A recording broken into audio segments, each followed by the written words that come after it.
Olá!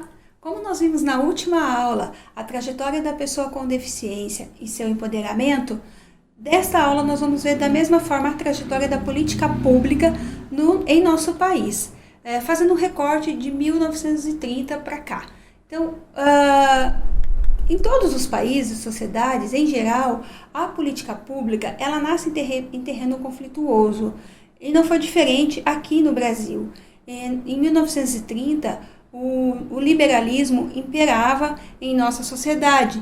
E essa visão de mundo, ela traz um aspecto da meritocracia, uma intervenção pequena do Estado, deixando que as questões sociais sejam resolvidas pela sociedade por meio da caridade e da solidariedade e do individualismo. Então, isso tira a característica da política pública, trata os cidadãos de forma diferenciada, de acordo com privilégios ou preferências, ou de como se organiza cada organização da sociedade civil e mesmo do próprio Estado.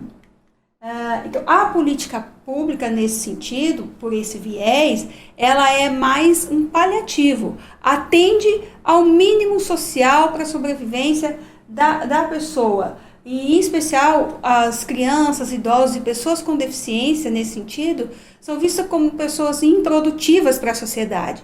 Então, pouco valor se dá e pouco investimento, se faz na política pública estatal, na intervenção do Estado, no sentido de incluir essas pessoas. O Estado, então, garante o mínimo da sobrevivência.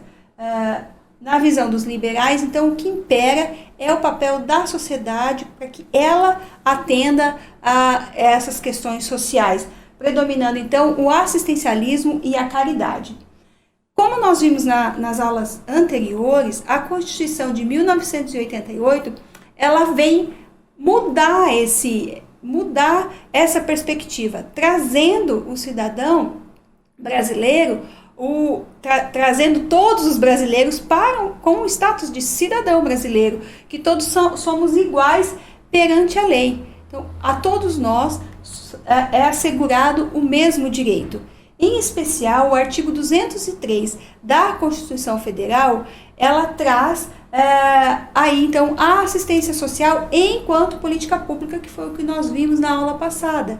Só que aqui ela vai descrever, então, quais são os objetivos dessa assistência social enquanto política pública. E nós vamos atender aqui mais a questão da pessoa com deficiência. Ela vai falar que um dos objetivos é a habilitação e reabilitação das pessoas com deficiência e a promoção da sua integração à vida comunitária, e ela vai também garantir um salário mínimo por pessoa com deficiência que não tenha condições de sobrevivência ou que sua família não possa suprir as suas necessidades de sobrevivência. E no artigo 204, ele vem assegurar, a Constituição Federal vem assegurar orçamento público para a política de assistência social, que passa a fazer parte da Seguridade Social. Esse orçamento, ele vai, tanto orçamento federal, estadual, municipal, então ele garante um orçamento para a política de assistência social. E ele vai traçar algumas diretrizes de organização desta política pública. Uma das diretrizes é a descentralização político-administrativa, cabendo a organização das normas gerais no âmbito federal, então o comando é do âmbito federal, e a operacionalização, a execução dessas políticas no âmbito estadual, municipal e das entidades do setor privado, as entidades beneficentes de assistência social. Então, o comando é da esfera federal, municípios, estados e entidades vão fazer a execução de programas, projetos, serviços e ofertas da assistência social. Então, gera-se um pacto de direitos públicos entre Estado e sociedade, onde os cidadãos, todos os cidadãos brasileiros, eles são titulares de direitos. E o Estado e seus governantes são responsáveis pela efetivação desses direitos. O artigo 204, ele traz ainda como uma outra diretriz a participação da população por meio de organizações representativas na formulação das políticas públicas e controle das ações nos diversos níveis. Então, aqui, ele cria um espaço, abre um espaço, a Constituição Federal abre um espaço para que a população participe na formulação, no controle das políticas públicas que são destinadas à população. Neste caso, então, nós podemos pensar nos conselhos, nos diferentes conselhos, nas diferentes esferas, nacional, estadual e municipal, conselhos de assistência, conselhos de direitos da criança, conselho do idoso, da saúde, enfim, todos os conselhos que vão tratar sobre a política pública, mas também com a participação da população nessa formulação e nesse controle. E aí, as entidades como a APAE, elas também passam a fazer parte desta organização. É importante lembrar aqui que as APAEs têm um papel fundamental nesse processo. Como as APAEs, já falamos aqui também, existem há mais de 60 anos, muitas delas foram se engajaram nesse processo, tanto da Constituição de 88, como na LOAS, na implantação da Lei Orgânica da Assistência, da Política Nacional de Assistência em seus municípios, a criação desses conselhos nos municípios, estados e na União. Muitas das nossas APAEs, não todas, porque cada um tem seu movimento, como nós já falamos no início, mas muitas delas foram protagonistas no sentido da criação e do funcionamento e hoje ainda na participação desses conselhos na formulação da política pública. Todos eles, tanto da assistência, saúde, direitos da criança, idoso, pessoa com deficiência. É importante nós termos presente isso, porque muitas vezes a nossa rede, o nosso movimento, ele sofre por críticas de que é um movimento que promove assistencialismo. Início nós éramos, lógico que nós fazíamos, as nossas ofertas eram assistencialistas, não tinha como ser diferente, inseridos na sociedade em que estávamos.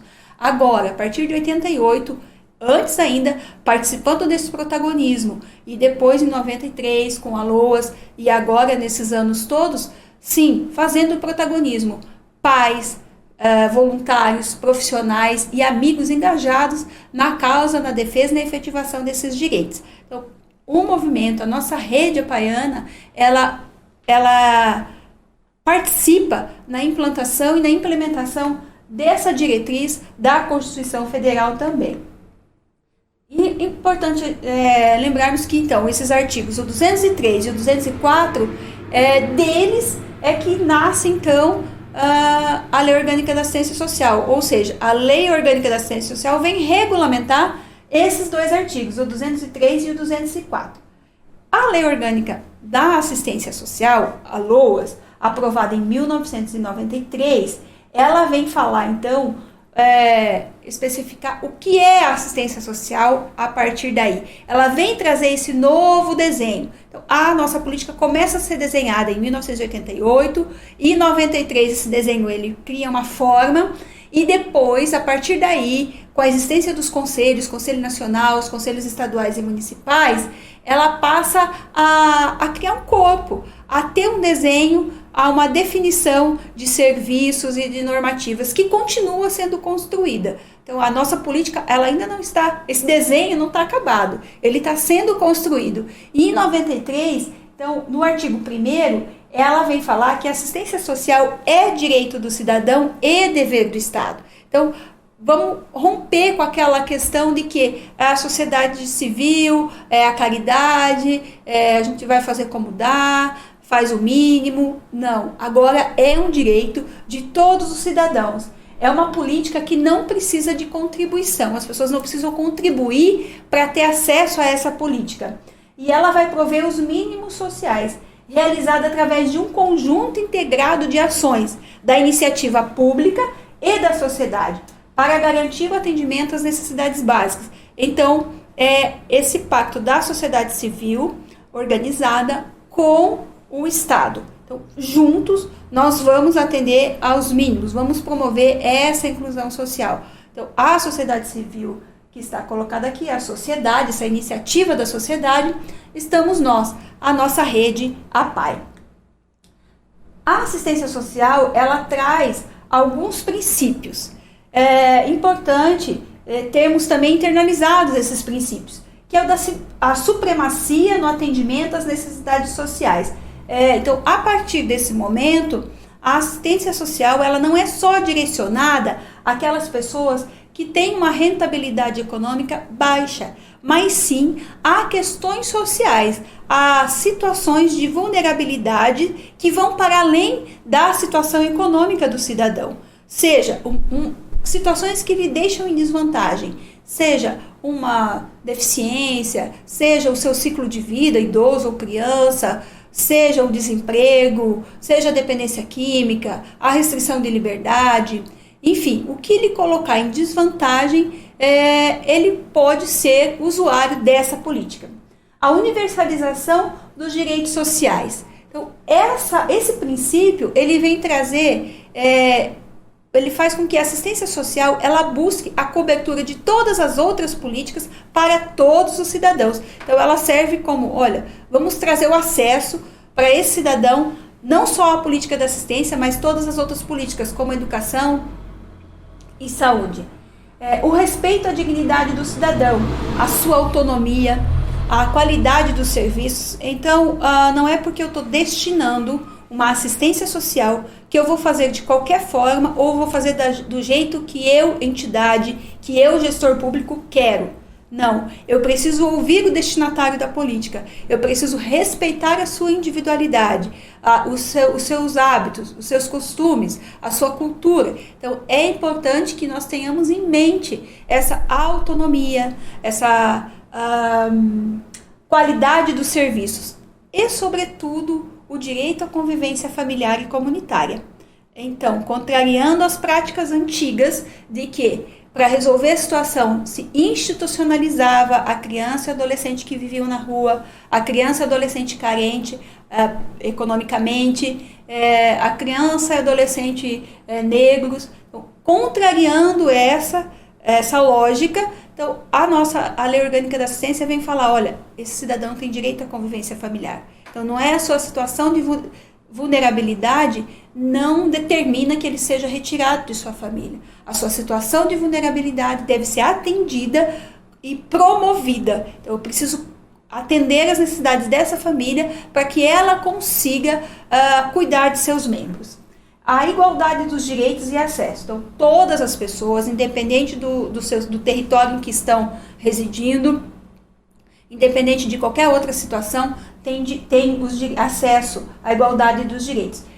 E, por fim, a divulgação e o conhecimento dos benefícios, de todos os benefícios que o cidadão tem direito, em específico da assistência social, principalmente ter clareza sobre os critérios de cada benefício. Então, eu preciso saber quais são os critérios para que eu faça parte do cadastro único. Quais são os critérios para que eu tenha acesso ao benefício de prestação continuada, ao BPC ou do Bolsa Família? Então, se eu tenho clareza dos critérios, isso traz uma transparência e um status de igualdade para toda a sociedade brasileira. Aí eu deixo daquela prática de clientelismo e assistencialismo. Então, o artigo 5º ainda da Lei Orgânica da Assistência Social, ele vai trazer os conceitos da Constituição Federal no âmbito da execução, do planejamento da política pública. Ela traz as diretrizes da descentralização, como nós falamos. Então, o comando único das ações é da esfera do governo federal e a operacionalização dessas ações dos estados, municípios e sociedade.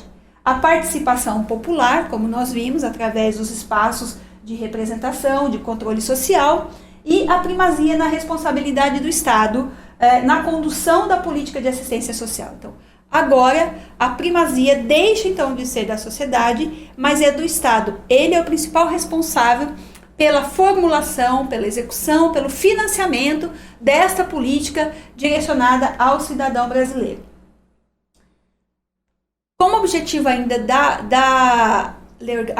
a lei orgânica coloca ainda como objetivo da assistência social a proteção social, a vigilância social e a defesa de direitos.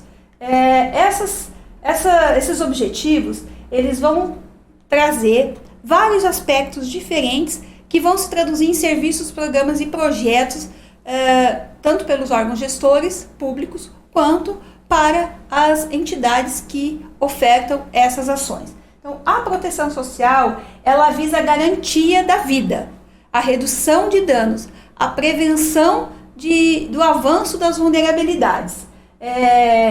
Em especial, ela vai, em relação à pessoa com deficiência, que é o que nós estamos fazendo esse recorte aqui, em especial ela vai tratar sobre habilitação e reabilitação da pessoa com deficiência e a garantia de um salário mínimo por pessoa, que é o BPC. E como segundo objetivo, então, a vigilância socioassistencial, ela visa analisar territorialmente a capacidade protetiva da família e as vulnerabilidades. Então, a vigilância socioassistencial é um dos objetivos que são primordiais enquanto nós percebemos a assistência social enquanto política pública. Porque o que ela vai observar dentro do território em que a PAI está inserida, a entidade está inserida, ou no território daquele gestor público municipal, do Estado ou da União, quais são as vulnerabilidades daquelas famílias do território, em especial aqui das pessoas com deficiência, quais são as vulnerabilidades, quais são as potencialidades daquele território, daquelas famílias e como nós podemos superar isso. Então, é um estudo de como você percebe esse território, como as forças agem nesse território. A vigilância socioassistencial, ela permite que a entidade faça seu plano de ação em relação àquela comunidade, que haja de forma coletiva, e não só a entidade, mas também o poder público municipal, estadual e federal, sabendo como traçar e por onde andar na formulação das políticas públicas. E o outro objetivo é a defesa de direitos, que visa a garantir o pleno acesso dos direitos no conjunto das provisões socioassistenciais. Então, são ações de defesa dos direitos, para a efetivação dos direitos que já existem, mas também uma atuação muito forte na construção de novos direitos. E aí, no artigo 3, a Lei Orgânica da Assistência Social vai trazer o que são entidades e organizações de assistência social. É muito importante nós prestarmos atenção nesse artigo, porque houve um movimento, e ainda há em alguns municípios, de que as APAES não são entidades de assistência social. Então é importante que você olhe no seu estatuto, mas que você, o que está colocado no seu estatuto, da sua APAE, mas que você olhe aqui também, no artigo 3º da Lei Orgânica da Assistência Social, onde ela vai considerar uma entidade ou organização de assistência social aquela que, sem fins lucrativos, de forma isolada ou cumulativa, presta atendimento ou assessoramento aos beneficiários da Lei Orgânica da Assistência Social, os beneficiários da política de assistência social. Então, o que é isso de forma isolada ou cumulativa, atendimento e assessoramento? A Lei Orgânica da Assistência Social, ela cria duas modalidades que as entidades podem fazer, tanto o atendimento como o assessoramento, defesa e garantia de direitos. O atendimento são as ofertas de um rol de serviços que em 2009 são tipificados e depois em 2011. Então, esse rol de serviços que foram criados e normatizados, eles fazem parte do atendimento. Então, uma PAI, ela pode ofertar alguns atendimentos, não todos os que estão tipificados, nós vamos ver nas próximas aulas, mas alguns ele pode fazer. No assessoramento, também, depois, em 2011, vem regulamentar, por meio da resolução do Conselho Nacional, a resolução 27, o O assessoramento também é uma das ofertas que as APAES podem fazer ou que qualquer outra entidade pode fazer. Então, a entidade, ela pode tanto fazer o atendimento e o assessoramento cumulados, como ela pode fazer só atendimento ou só assessoramento. Da mesma forma, um ou outro, ela vai ser entendida enquanto uma entidade de assistência social, desde que ela não cobre pelos seus serviços e desde que ela atenda o público-alvo da política de assistência social. Aí o artigo 3, ele continua na definição do que são essas entidades de atendimento na assistência social. Ele vai falar que para você se classificar, se encaixar nesse conceito, você precisa fazer, a sua entidade, ela precisa fazer de forma continuada, permanente e planejada ações de assistência social, podendo ser organizada em formas de serviço, de programas, de projetos ou de benefícios e que estejam contempladas dentro das proteções sociais. Então, não adianta eu, enquanto entidade, eu, APAE, promover um evento, fazer uma reunião, uma capacitação para o público-alvo da assistência e falar que estou fazendo assistência social. Eu preciso ter um planejamento das minhas ações, elas precisam ser sistematizadas e precisam ter uma continuidade. Por que isso? Para que eu possa propiciar a promoção social do público-alvo que eu estou atendendo. Então, se eu trabalho de forma sem planejamento, descontínua, jamais eu vou fazer com que essa população ela saia da condição que ela está e passe para um outro patamar, assumindo assim o seu protagonismo.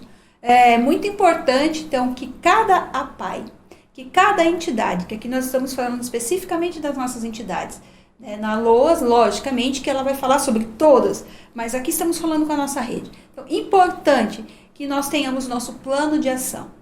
Então, o plano de ação da APAE, que está em cada território, da APAE do seu município, da federação da APAE, da federação do estado, da federação nacional, para que nós tenhamos nosso plano de ação, que vai nortear as nossas ações, os nossos programas, os nossos projetos. Cada ação, ela deve estar balizada por este planejamento. Sem esse planejamento, essa entidade não é entendida enquanto assistência social. E aí ela avança e fala que essa entidade, além de ter suas ações permanentes, planejadas e contínuas, elas devem ser direcionadas ao público-alvo da assistência social, que no nosso caso, a pessoa com deficiência. Sempre, então, famílias, indivíduos, pessoas com deficiência, no nosso caso, em situação de vulnerabilidade social ou pessoal. Como nós vimos o atendimento, então, o que ela entende como assessoramento, defesa e garantia de direitos? A defesa e garantia de direitos, ela é de forma também contínua, permanente e planejada. Da mesma forma, mas eu não estou fazendo atendimento, estou fazendo defesa e garantia. Como você planeja suas ações de defesa e garantia de direitos? As ações da sua APAE também precisam estar presentes no seu plano de atuação, para que você possa definir para que caminhos você vai andar. A garantia de direitos, ela está voltada prioritariamente para a defesa e efetivação de direitos já existentes, para a construção de novos direitos, para a promoção da cidadania, para o enfrentamento das desigualdades sociais e articulação dos diferentes órgãos públicos de defesa de direitos. Então, sempre, ou na defesa, ou na promoção, ou na construção de novos direitos, ou na efetivação desses direitos. Então, é muito importante nós sabermos disso para podermos planejar também a nossa ação no âmbito local. Sempre, todas essas ações dirigidas ao público alvo da assistência social em situação de vulnerabilidade e risco. E aí, eu queria também fazer uma menção aqui na Lei Brasileira de Inclusão, na LBI, que para mostrar um pouquinho o que ela fala sobre assistência social. Na verdade, o que ela vem fazer? Ela vem ratificar a Constituição Federal e a LOAS, a Lei Orgânica da Assistência Social. Ela vem falar novamente o que é assistência social e, em especial, para as pessoas com deficiência. E aí ela fala que a política pública da assistência social para as pessoas com deficiência e sua família tem como objetivo a garantia da segurança de renda, da acolhida, habilitação, reabilitação, o desenvolvimento da autonomia e a convivência familiar e comunitária. Então vejam bem que a LBI também trata da assistência enquanto política pública, contraria toda a nossa história e vem trazer a pessoa com deficiência e a assistência social para o meio, para a inclusão social.